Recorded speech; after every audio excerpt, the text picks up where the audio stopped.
The kettle clicked off before I could answer the phone.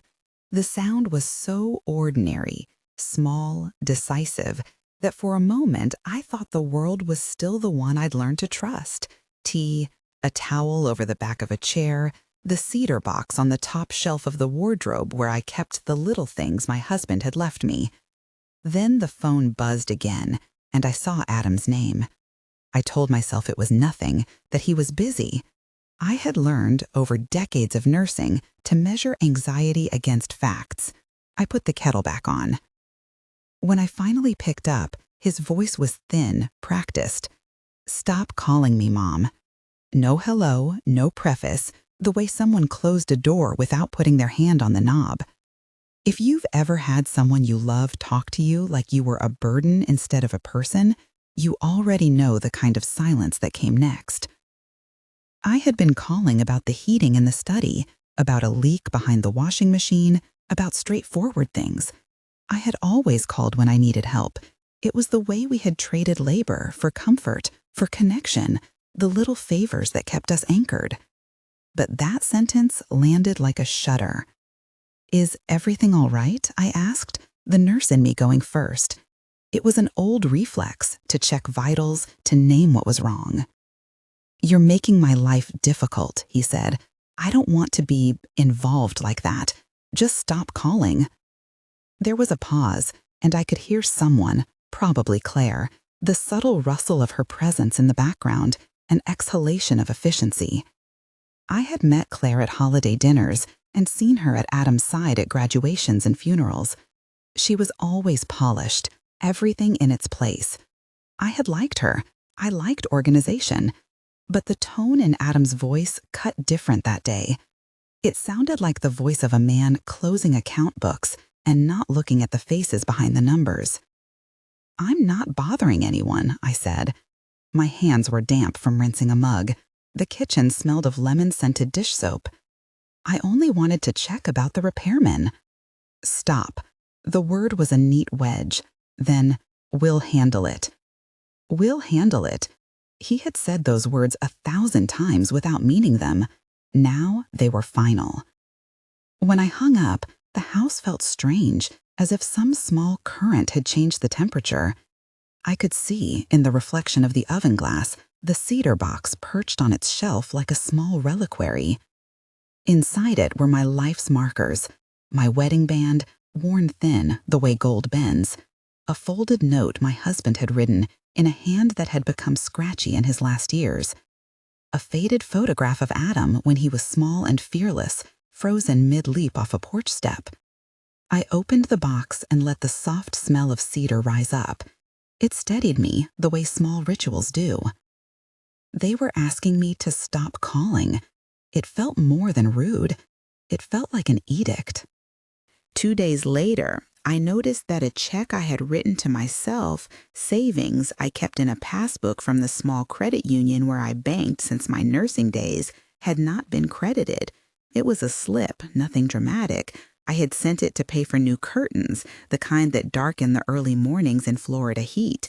The checkbook's ink told me, in a quiet hand, that I had written the number and dated it the week before. But the ledger on the bank's website, what an odd word, website, would have seemed like a strange gadget to me 10 years ago, showed a different withdrawal, one I did not recognize, a transfer labeled auto transfer and an amount that matched half of my monthly income from a modest annuity I'd set up decades ago. Adam had been the one who'd set up the automatic transfers for me after my husband died. He said it would be easier, more efficient. He'd done so many of those things while I was working nights and holding my life together. It made sense then. It had seemed like help. The small doubt took the form of a chill along the spine. Not a clear accusation, no. Just the way an old floorboard will begin to creak and you think, perhaps the house has shifted. I shut the laptop, brewed the tea, and sat with the warm mug in both hands until the edges of panic softened. If any of this sounds even a little familiar to you, don't ignore that small chill. In nursing, we used to say, a feeling is a sign to check the chart. In life, it's the same. When something doesn't add up with your money, your mail, or your accounts, that unease is a vital sign. Pay attention to it. I began to replay conversations. Was there a time I'd signed something without reading the fine print? I had signed things, power of attorney forms, Medicare hospital consent, that kind of document that seemed administrative and necessary. I had signed them in a rush among trays of medications and doctor visits when grief had been heavy and I was sleep-starved. With patience, you learn to trust written procedure, the way a chart can provide a narrative when memory is thin. I told myself to be practical. I wrote a list on the back of an old envelope. Passbook, annuity statement, credit card statements, any letters from the postal service about forwarding mail.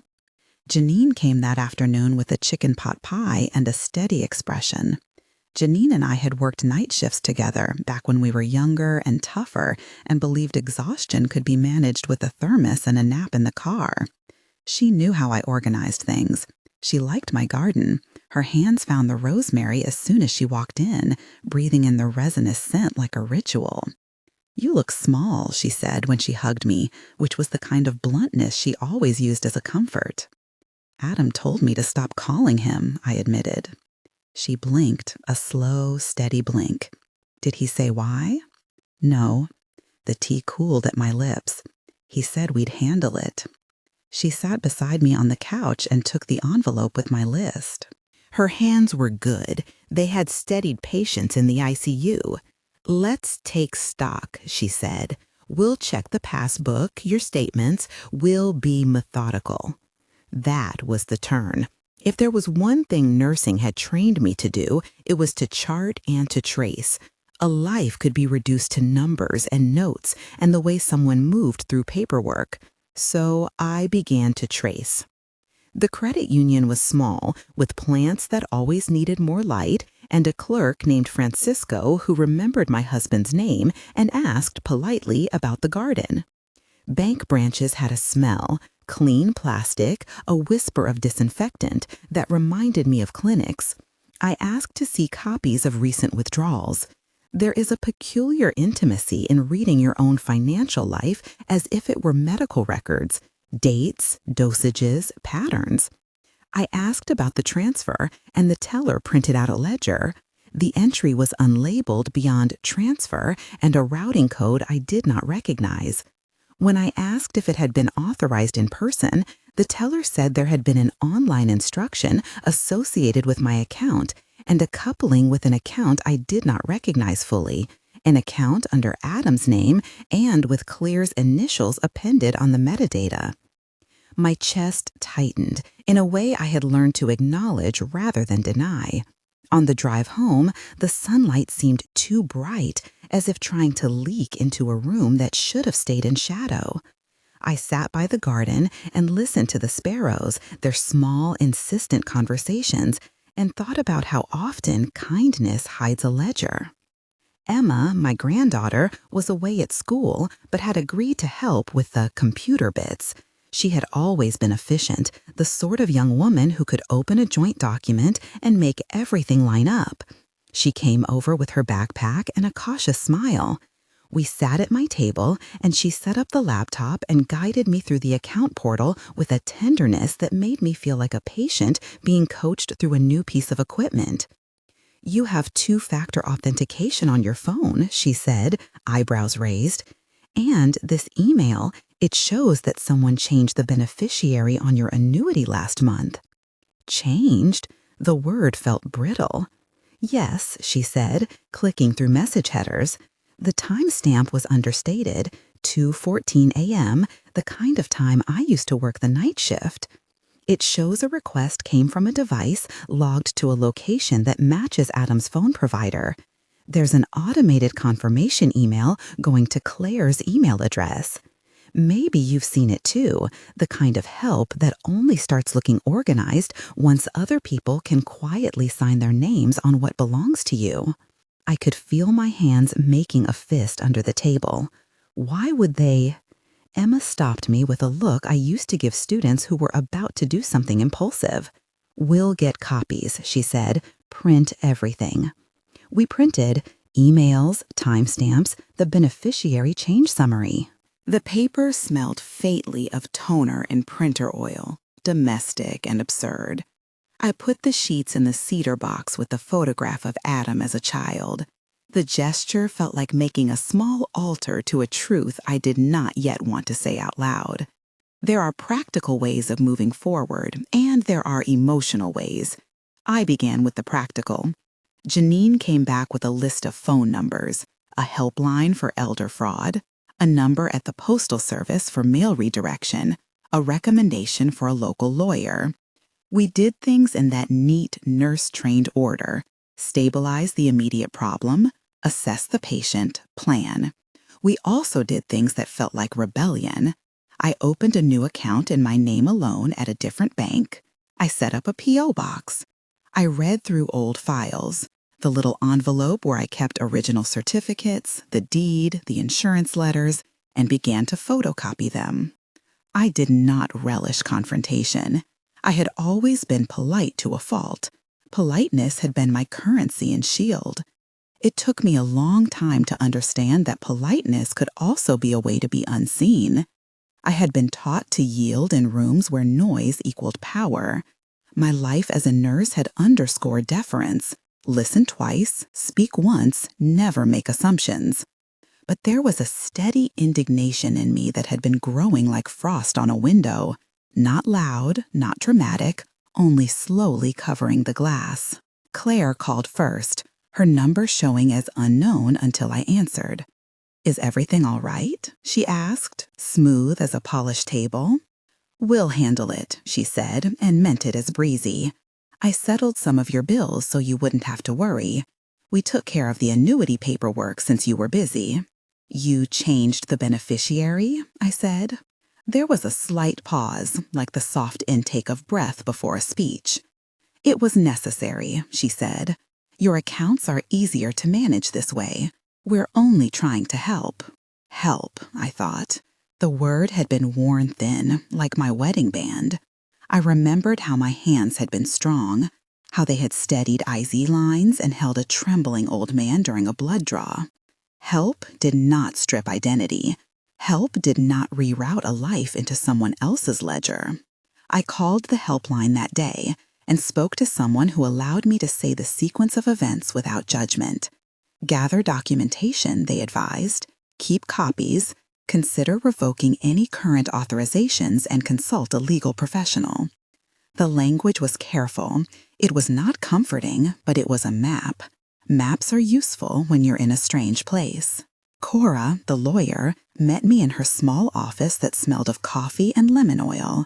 She was precise, quick, the kind of person who could read a clause and tell you its shape. She listened while I laid out the printed emails, the bank statements, the passbook entries.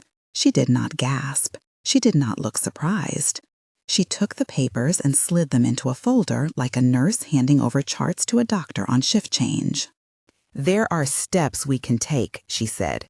"We can petition to revoke any power of attorney if it was used improperly, file corrections with financial institutions, and notify the annuity provider of the disputed change. We'll need to prove lack of capacity or undue influence if that's applicable, and we can request account freezes pending investigation." I had once been trained to choose words that did not alarm the patient, but instilled confidence. Cora's words were thematically similar, procedural, comforting in their specificity. She set up a plan, a series of letters, notarized where necessary, a formal revocation, meetings with bank managers, the drafting of a clear, updated beneficiary designation that I would sign in person with witnesses. "We'll do this carefully," Cora said. "Slow is better than fast. Rush can be turned against you." If you ever find yourself in a similar tangle, the first steps are not glamorous, but they are simple. Gather your papers, make copies, and tell someone you trust what is happening. You don't have to have the right words yet. You only have to stop letting other people write your story in private. Slow, I thought. My entire career had been the work of slow, careful attention. Now I had to switch that lesson to my own life. When I told Adam that I was working with Cora, he sounded irritated. "Why are you making such a fuss?" he asked. "Claire was only trying to help." "You moved funds without asking me," I said. "You changed beneficiary designations." "I told you, Mom, you don't need to worry. We know what we're doing." He spoke as if I were a patient he was directing, not a person with agency. Politeness had always been my armor, so I took a breath, which felt absurdly like something I learned from chest compressions. Steady, a count of 2. "I want copies of the transfers and who authorized them." There was a long silence. Then, "You're making this hard." Perhaps that was his intent, or perhaps the word hard was just what he would say to soften the reminder that I had been a presence in his life and now I demanded transparency. Either way, I began to feel the edges of my own small life harden into a plan. We moved slowly. Janine sat with me one afternoon and we wrote letters. "Dear bank manager, please supply copies. Dear annuity office, please hold any distributions." Language that would stand up to scrutiny. I went to the credit union and with Cora's authorization, requested a freeze on transfers pending an inquiry. The bank did not resist me in any melodramatic way. They moved with the institutional slowness of people who are used to instructions. There were forms, the scratch of pens, stamps. The teller, Francisco, was kind. "We'll put a hold," he said, and his voice was blank as a chart, but not unkind. When I called Adam to tell him that I'd placed holds, he sounded like someone who had been circumvented. "You can't do that," he said. "You don't understand the financial implications." Politeness had always been my armor, so I took a breath, which felt absurdly like something I learned from chest compressions. Steady, a count of 2.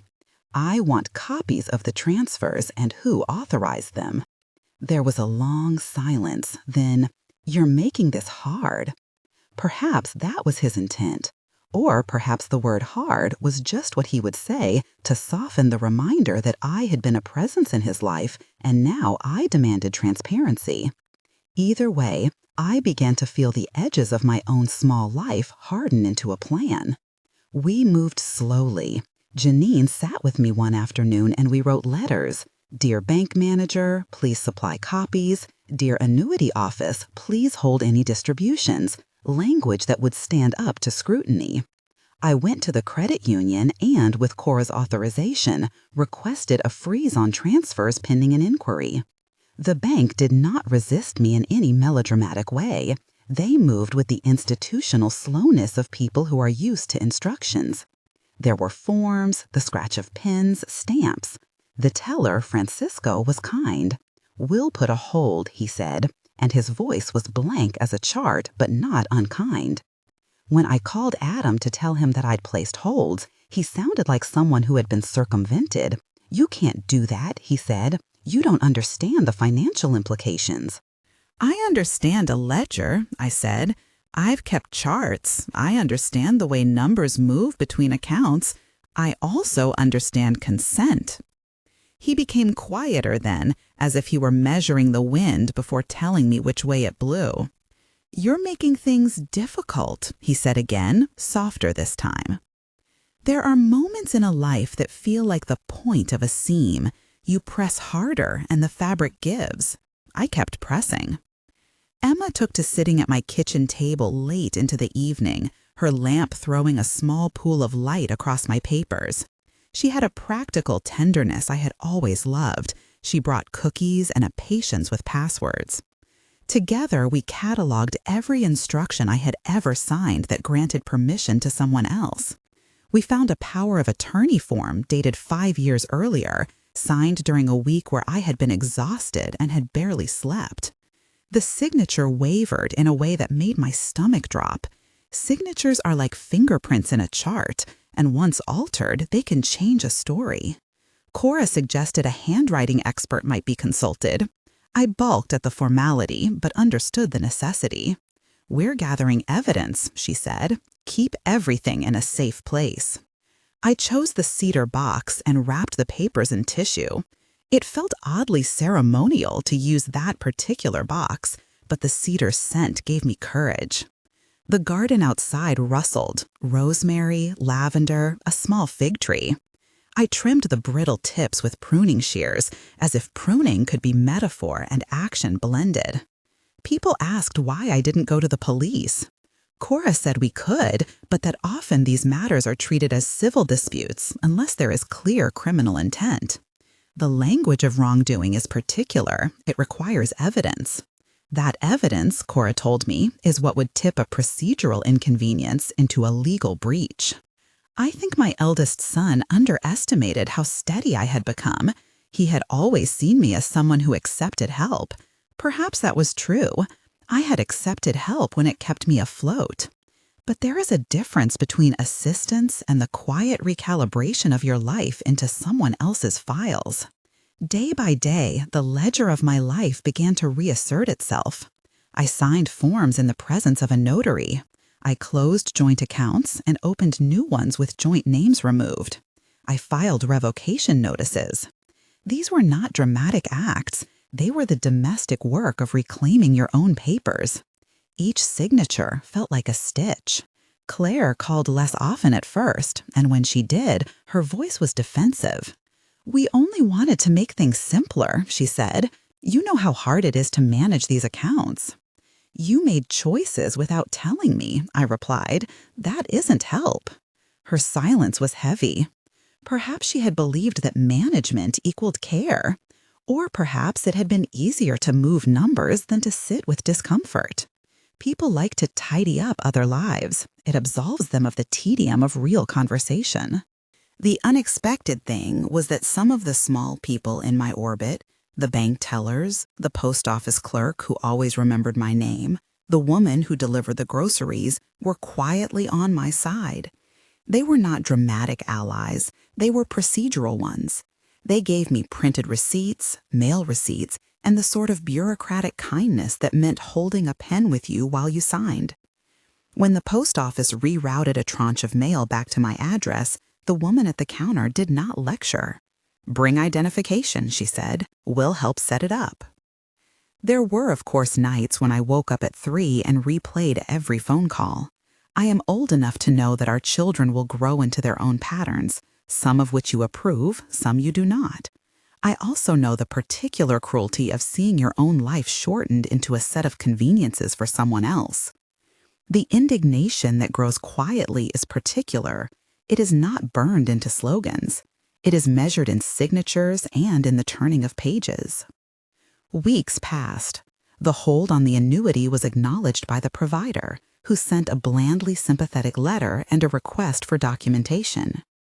Cora filed the revocation of the power of attorney and prepared a motion that, should it be contested, would set the facts in formal terms.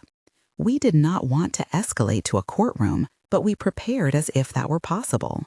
Nursing had taught me to anticipate complications. When the day came to tell them, I prepared tea.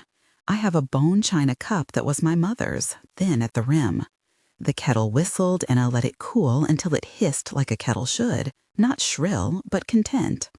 I sat at the table and placed the cedar box in front of me, the printouts beneath its lid like confession slips. They arrived at the door with a purposeful lightness. Adam with a paper bag, the sort of hurried apology in his eyes. Claire with a smile that fit like tailored clothing. Emma hovered at the end of the hallway, a small ally who had always been clear-eyed about fairness. Lily did not come. She lived 2 states away and called to say she was sorry she couldn't be present. "Mom," Adam said, the word soft. He stepped in as if into a room he half recognized and half owned. I felt the old nurse's habit of measuring before speaking. I had prepared documents, letters, witnesses. This was not about shaming. It was about stating what had been done and what had been undone. "I put holds on the transfers," I began. My voice was quiet but steady. I revoked any authorizations that were given without my active consent, and I updated beneficiaries in person. I closed joint accounts. Cora is filing paperwork. Adam's face shaded. There was the brief, predictable flash of anger. Someone who had been managing suddenly deprived of his role. "You can't do that," he said. "You don't understand what we were trying to do." "You changed my annuity," I said.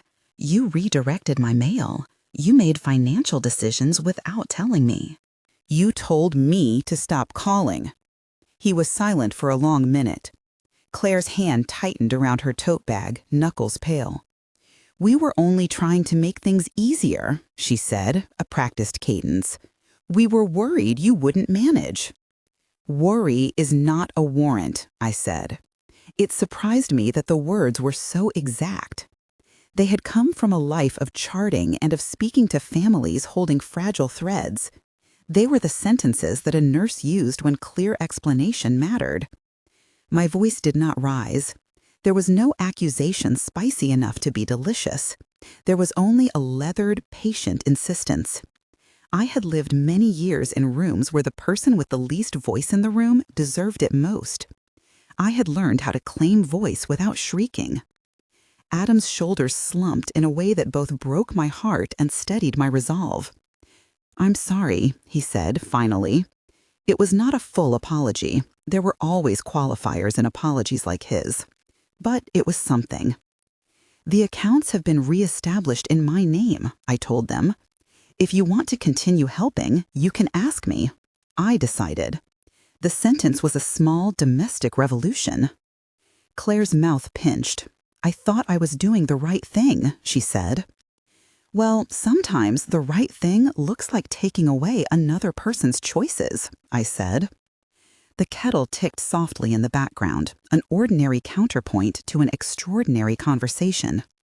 There was no dramatic shouting, no police sirens, no scandal. The confrontation was the quiet kind I had lived through before in hospital rooms where families argued over do not resuscitate orders. People exchanged feelings, accusations hidden like small pills. My dignity felt like something that required tending, like a wounded plant. In the days that followed, the house settled into a new rhythm. The annuity remained on hold until the provider processed the dispute. The bank's investigation unfolded with forms and stamped receipts.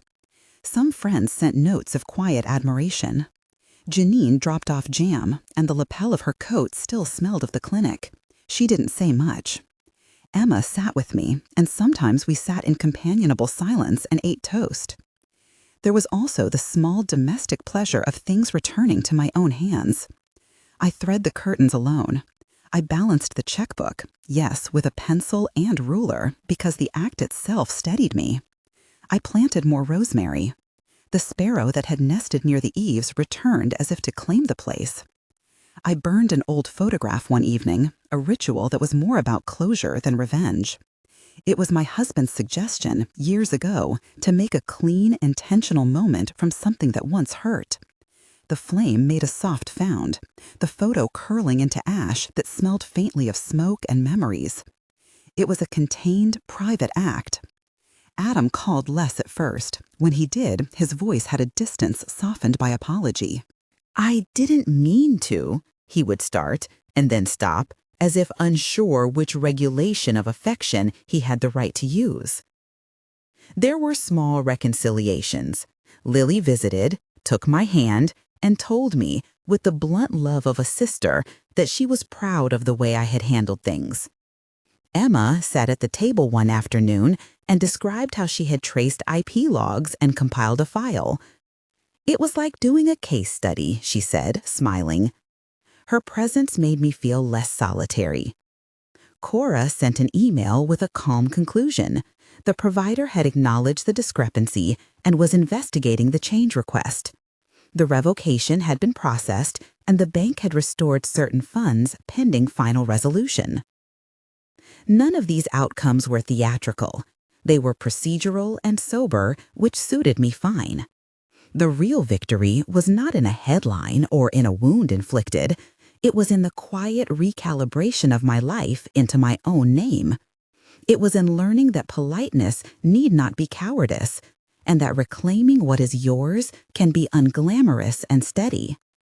I still made tea by the kettle that clicked like a tiny metronome. I still kept the cedar box on the shelf where the papers lay folded between small things. Sometimes I would open it to reread a note from my husband or to see the ash of the burned photograph, remembered rather than raw. My garden grew, the rosemary thrived, and the sparrow nested again. I walked the neighborhood and noticed how little things shifted. Neighbors who had been polite to the edge of reserve now nodded with a new warmth. It was not the kind of reconciliation that fixed everything. It was a rearrangement of lines, a small settling. Adam and I had a conversation once, late in the spring, on my porch with the light draining like tea. He spoke with a kind of contrition that didn't erase the past, but was honest in its texture. "I didn't know how to ask," he said. "I thought doing it would be easier for you." "Sometimes," I said, "your care felt like a taking. It's different when someone asks you what you want." He nodded. There was a long silence, and then he reached out and took my hand like a patient asking permission to hold a loan. "I'm sorry," he said again. "I should have asked." I forgave him, not with a theatrical absolution, but with a slow willingness to let him be part of my life on my terms.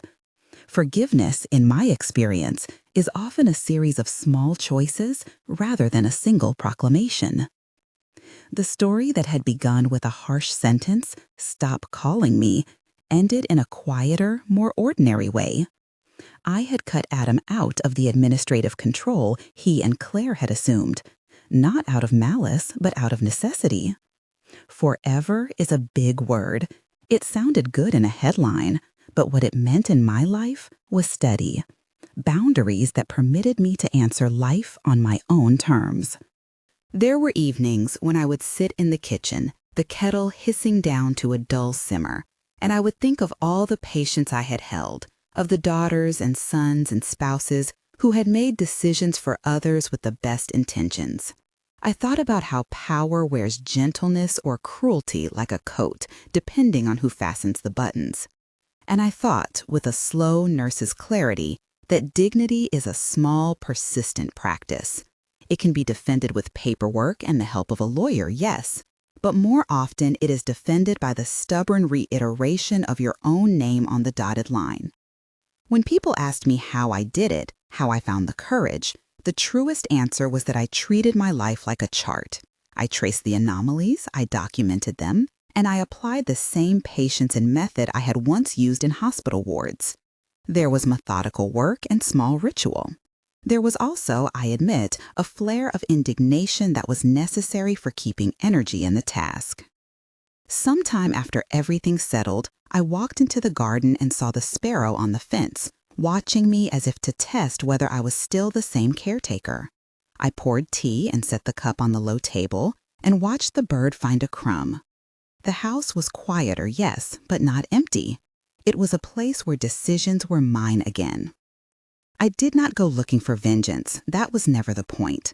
I went looking for the simple right to manage my life and my papers, to decide who would be named on my accounts and who would be named on my heart. Adam still comes by sometimes. We talk about the grocery list or a show Emma recommended. Claire sent a card once, ink trying for warmth. Lily called more often. It was not a perfect reconciliation. It was work. The kettle clicks off now as it always has. When I hear it, I think of small things, the rhythm of a measured breath, the sound of a hand steadied on a pulse. I think of the cedar box and the photo ash, and the clean stack of bank printouts beneath its lid. Most of all, I think of the little steady acts, the signatures, the letters, the notary stamp that taught me how to say no without shouting and how to say yes to myself again. A letter came on an ordinary Tuesday, thin and official, the kind that arrives folded twice in a plain envelope. I put it on the table beside the kettle and sat with my hands folded until the click signaled readiness and steam began to lift. I opened the envelope with a small, careful motion, the way one opens a wound dressing, steady, not hurried. Inside was a copy of the court order, final and unadorned. The judge had affirmed the Guardianship Review Board's recommendation. The powers once granted to Adam and Claire were curtailed. The language was exact and spare. There was a line for the clerk's initials and a stamp that said, in blue ink, filed. I read it twice, more to make sure the words retained their shape than because their meaning was unclear. Then I read it again, slower, as if drawing breath between each clause. The paper did not change. I did. I thought, foolishly, of how many years of nursing had taught me to anchor myself to small certainties: a pulse, a temperature that did not lie, the steady digits of a clock. The letter was a small legal pulse. It did not erase nights of fear, nor the blunt ache of betrayal. It offered a checked box, a legal fact that allowed the rest of my life to be arranged differently. At the lawyer's office, I signed. The pen had a weight to it I did not remember from long ago. Someone left it on the desk like an instrument. I held it as if it were a tool for suturing, mapping each line with a hand that had steadied many others. We went through forms that repeated the same truths in careful language, naming me again and again as the one with the authority to make decisions for myself.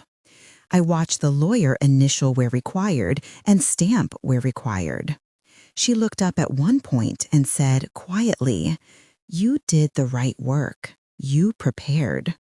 I wanted to tell her that I had been preparing for decades, that the patience I had applied to charts and IV lines had been applied here too, to keep records and notes and to gather witnesses. Instead, I smiled a small public smile and allowed the office's ordinary ritual to stand in for the private labor. The house felt different afterward, as if it had always been waiting for this to be said aloud. I took the letter home and placed it in the cedar box where the ash lay and the folded notes. The box closed with the same soft click. It was excessive to imagine that object now full of validation, but ritual comforts. I made tea, watched the steam unspool, and sat by the window while the sparrow hopped again on the rail. It watched me with the same unjudging curiosity. We were both creatures who kept to small routines. Emma called that afternoon. She spoke fast, the way people speak when they are trying out relief on their tongues for the first time. "Grandma," she said, "I thought of you when I watched that show. There was this character who wouldn't be silenced. It made me think of you." We laughed a little. She promised to bring over a pot of stew that weekend. I told her not to fuss. She insisted.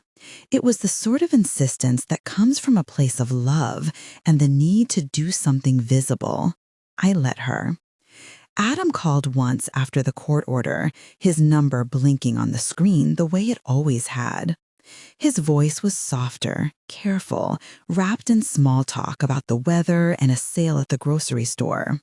He did not mention the accounts. He did not mention the transfers. He did not say the words, "I'm sorry." For the first time in our lives, I did not rush to fill the silence for him. I listened. I answered what I wanted to answer. And when he circled toward practical things, "Do you still need me to handle?" I stopped him with the same steady tone I had used with families at a hospital bed. "No," I said. "I'll handle it." He hesitated, as if waiting for the old version of me to step back into place, the mother who signed whatever was put in front of her and apologized for being confused. She didn't show up. Only I did. After that call, I didn't dial his number to ask about bills or letters or forms. I didn't ask him to speak to the bank for me. I didn't hand over passwords, cards, or quiet decisions. If he wanted a relationship, he would have to come without paperwork in his hands. I cut him out of my accounts. I cut him out of my mail.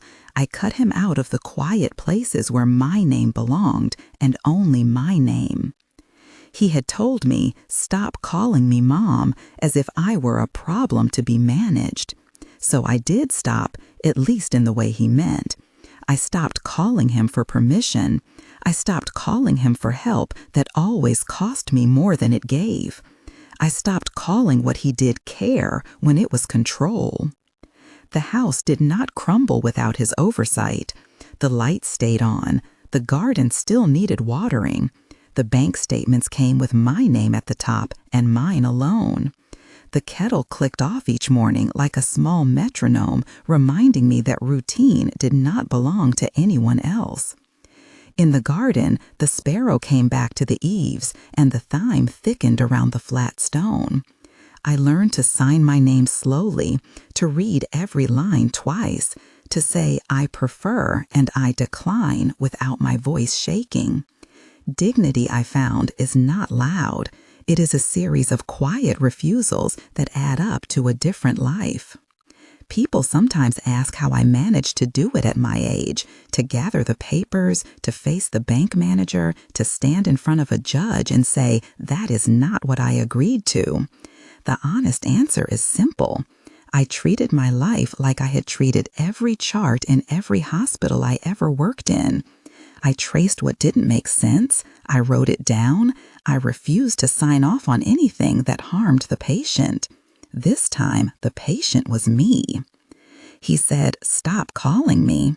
So I stopped, and I started answering myself instead. From now on, when the phone rings and the kettle clicks off in my little Florida kitchen, the first voice I listen to will be my own. In the following weeks, I returned to the small civic acts that had been displaced while papers were contested. I met again with the bank manager to set up a new signatory. I instructed the utilities on how to direct future correspondence. I placed my name on forms that had once borne other hands. The work was granular and domestic: telephone calls, signature cards, the slow choreography of administrative life. It was almost comical how intimate authority felt. An authorized signature on a credit account, a checkbook with my name printed in blue. Each line I signed tightened something inside me as surely as a suture secures a wound. A neighbor, Mrs. Himes, invited me to help at the community night at the library. "We need someone who knows about paperwork," she said, laughing. I half expected to decline out of pride or the weight of privacy. Instead, I went. There, under fluorescent lights and the smell of coffee, I showed a young man how to read a form and where to find the notary stamp. He listened as if a small map had been offered, eyes wide with practical gratitude. When he left with his papers in hand, he patted my shoulder as if to say thank you and good luck. Words I had heard many times in a hospital ward and found again in a suburban library. Forgiveness continued its gradual work. Claire's card remained on the mantel, a thin attempt at warmth. We exchanged fewer than a dozen words in person, each one cautious as a passerby on a bridge. There was no covenant of friendship made that day, only a mutual navigation of civility. It was, I decided, enough for now. There were nights when the past rose in the middle of the dark, when I woke thinking of decisions taken in shadows and the way a laugh can hide impatience. In those hours, I took the cedar box from the shelf and opened it. Sometimes I read the note Adam had written, once awkward and protective, once pleading and small. Sometimes I sat and placed my palm on the ash of an old photograph and let myself feel the slate-cold grief of what had been lost. Then, as any good nurse does, I returned to the routine of small comforts: tea, a light book, the tightening and loosening of breath. The garden offered its own quiet therapy. I dug up a space near the rosemary and planted a slip of thyme. I marked the spot with a smooth, flat stone. Each morning I checked the soil's moisture and pried at a stubborn weed. Physical work steadied the edges of the day. When the sparrow nested again beneath the eaves, I felt the ordinary pulse of care, for a bird, for a plant, for a life reassembled. Sometimes, late, I would practice saying my name aloud in different forms: full name, nickname, initials, until it sounded settled in my mouth. Names had been the currency exchanged when decisions were made for me. Asserting my own was a practice akin to taking a measured dose. It did not feel dramatic. It felt necessary. The more ordinary rhythms of community returned, as if to test whether I had kept my place. People asked after me at the market. Lily called more frequently, sometimes to compare recipes, sometimes to laugh about a television plot we both found overwrought. We did not speak of the lawsuit. There was a mutual, unspoken agreement to leave that part of our acquaintance in the past. That was a mercy I had not expected. Mercies sometimes arrive as small silences. On a gilt-gray morning in late autumn, I sat at the kitchen table and wrote a letter to myself. It was an odd exercise, both absurd and consoling. I wrote of the mundane victories. You changed the signature card today. You planted time. You learned how to say no without anger. I wrote of the larger lessons, how dignity is not a single victory, but a series of continued choices. I folded the letter and placed it in the cedar box, atop the others, a quiet ledger. Later, when I closed the lid, the box felt heavier in a reassuring way. The kettle clicked off. The sparrow hopped down for a crumb. Outside, the neighborhood moved through its familiar orbits. My life, stitched back into my own hands, felt less like a fortress and more like a garden, pruned not to exclude the world, but to allow what I tended to thrive. There were decisions still to be made, questions about long-term care, about the will tucked somewhere between bank statements and old prescriptions. Those would come, as all things do, inconvenient and necessary. For the first time in many seasons, I felt prepared to meet them on terms that belonged to me. I did not imagine a future free from trouble. I had learned, the hard way, that trouble arrives with and without invitation. What had changed was the voice that would answer the phone. That evening, Emma brought stew and a play she wanted me to watch with her. We ate at the kitchen table, the cedar box between us like a small altar. We watched the show, and when a line about an old woman who would not be quiet appeared, she squeezed my hand and winked as if to claim me for a story she admired. When she left, I sat for a long time with the empty bowl. The house hummed softly, and I let the quiet be an honest companion. The kettle cooled, then warmed again. I poured water over the tea leaves and watched them bloom. The simple ritual steadied me the way bandage and tape steady a wound. Outside, long shadows lay soft across the garden paths, and a sparrow called once as if to mark the hour. I thought then of how agency builds as accumulation. Signatures, appointments kept, a yes given to oneself. Each small act was a stitch, and the stitches held. I let my hand close around the cup, feeling its warmth, and listened to the tiny music of the kitchen, the cupboard's hinge, the distant laugh of a television from a neighbor's window, the kettle's patient murmur. It was the sound of a life resumed at its own tempo. If you or someone you love is caught in this quiet kind of taking, start with one stitch. Ask for copies. Call the bank. Write down what doesn't feel right. You don't have to shout to reclaim your life. You only have to keep saying, calmly and repeatedly, "This is mine, and I decide." The next morning, the sky was that particular thin blue that comes after a night of hard cold. I dressed myself with the same deliberate calm I had used to learn to tie my own shoes again, slow, checking each movement, as if it were an instruction. The cedar box sat in the crook of the chair, its lid slightly ajar where I'd left it the night before. For a moment, I set my palm on the wood and felt the familiar knot of grief and small triumph under my skin. Two things that, oddly, fit together now as parts of the same garment. Cora's office smelled faintly of lemon oil and paper. She had papers ready, folders arranged in an exacting row. She used words like directive and authorization with the soft insistence of a person naming neutral things that will nonetheless reshape a life. I listened. There were signatures to alter, a directive to make explicit, a small form that would allow me to receive notices and answer questions without having others speak for me. Each document offered a precise, legalized way to make yes and no belong to my mouth again. When it came time to sign, I felt the old habit of shrinking at the authority of dates and stamps. I paused, set the pen down, and said plainly that I wished to be consulted and to be entrusted with the decisions that concerned my home and my affairs. Cora looked up, the coil of her hair catching the light, and nodded. "That's arranged," she said. Her voice was not triumphant.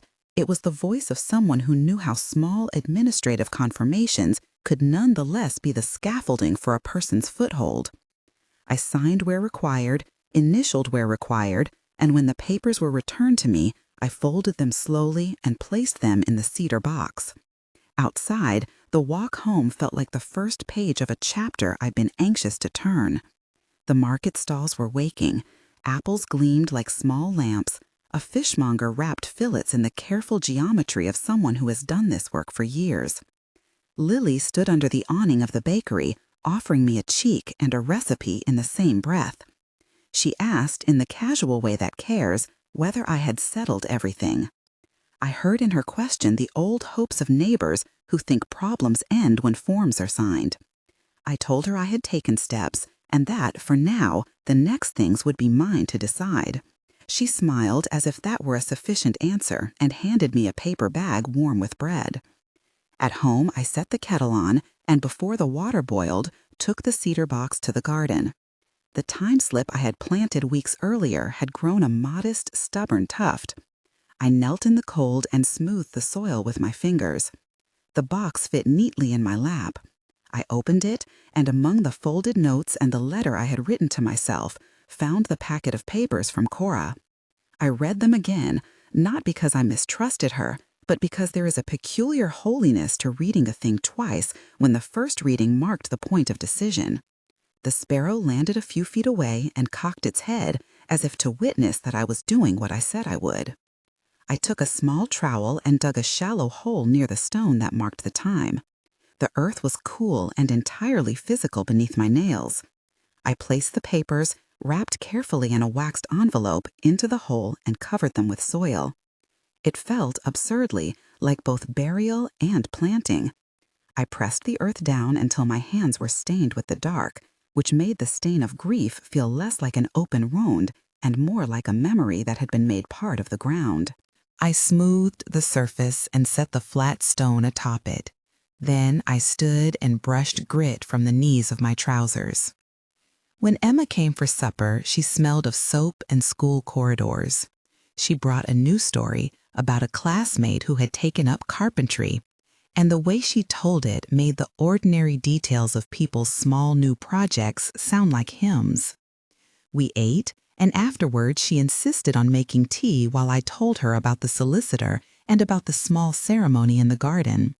She listened with the patient, particular attention children give when they know a grown person is revealing a piece of their map.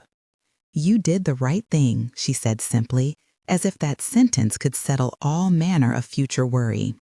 That night, I placed the cedar box back on the shelf above the sink. It did not feel like a relic I needed to hide so much as an object that testified to a recent, deliberate rearrangement. What belonged to me now, arranged by me. I took the letter I had written to myself, the one folded with the handwriting that had become, in recent months, a ledger of small courage, and slipped it under the lid with the legal envelopes. The act was both private and public, a promise to return, a record that I could consult on days when noise made decision difficult. Days continued, stitched in the same small way. An errand, a meal shared, a call returned. I agreed to sit with a financial advisor for an afternoon, another precise meeting where I reminded myself to use the words I had learned to hold. I prefer, I authorize, I decline. Each time I practiced the language of choice, my throat unclenched a little. The world did not become less complicated, it simply bent to allow my voice to pass through.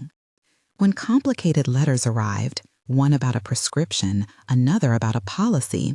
I opened them myself and read them out loud before answering.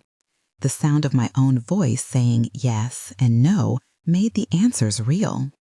Sometimes in the late quiet, I would take the photograph with Adam at the center of the table, the edges of the paper softened by years of handling, and hold it in the light until the details became tender rather than raw. I did not pretend the ache was gone. I only acknowledged that the ache lived alongside other things now: a stewarded set of papers, a garden that required watering, a neighbor who brought bread. Agency, I realized, is not a single triumph. It is the accumulation of these small decisions. Each one quieted the old panic a little. On a Sunday, the neighborhood held a small fair on the green. Emma wanted to go to the face painting booth, and Lily insisted on buying a pie. We went together and walked with the casual rhythm of people who have made plans simple on purpose. At the foot of the green, a man stopped to ask directions. His voice had the same cadence as Adam's, and for a blink, the world rearranged into a room with different light. I steadied my hand on the rim of my cup and felt like an echo settling into a valley, the presence of what had been. The feeling was sharp, but not incapacitating. I answered the man's question, pointed him down the lane, and returned to Emma's laugh. Later, as dusk softened the edges of the day, I went back to the time patch. The stone lay unremarked and ordinary, the soil settled above the sealed envelope. I knelt and pulled a sprig of thyme and, without ceremony, tore a small piece and dropped it into my palm. The herb smelled of lemon and earth, an insistently immediate scent that subsumed all other abstractions. I tucked the sprig behind my ear, and it made me smile at myself as if at an old friend who understands the language of new habits. There were still practicalities, an appointment to schedule, a prescription to renew, but the shape of them no longer felt like traps set by other people's decisions. They were matters to be handled by my hands. That knowledge let me sleep in a way I had not for a long time. Not because the world was safe, but because I was not waiting for someone else to authorize my breathing. The sparrow nested again beneath the eaves, and the thyme sent up its small, fragrant shoots. I kept the cedar box on the shelf, and when the wind came in through the cracked window, I sometimes heard the sound of paper shifting inside it. No loud revelation, only the quiet rustle of things with a claim on memory. I made room on the calendar for a trip I had postponed for years, and when I told Lily and Emma, they cheered with the sort of easy enthusiasm that softens expectation into promise. One evening, with the kettle steaming and the house settling in that particular pattern of small noises, I wrote another letter to myself. I did not enumerate victories as accomplishments to be displayed. Instead, I wrote of daily agreements: to accept help when it was needed, to refuse it when it was not, to tend the thyme and the sparrow and the small domestic ironies of life, to speak up at meetings and in phone calls, to say my name and expect it to be heard. I folded the letter and slid it into the cedar box beneath the others, not to lock away the past, but to keep these intentions company. The next morning, the light in the kitchen felt ordinary and exact. I poured my tea and listened to the cupboard hinge and the faint neighborly sound of someone starting their day. Outside, the garden awaited its small ministrations: pruning, watering, the stubborn work of encouraging growth. I set the cup down, rolled up my sleeves, and walked into the small, bright business of tending a life that, finally, was more mine than anyone else's. The sparrow called as I reached the thyme, and I answered with my own small sound, a simple acknowledgement that would have to do for now. If this story touched something in you, even quietly, don't walk away without honoring that feeling. Subscribe to Mature Justice so you don't face these battles alone. We share more true stories of strength, dignity, and women reclaiming their lives on their own terms.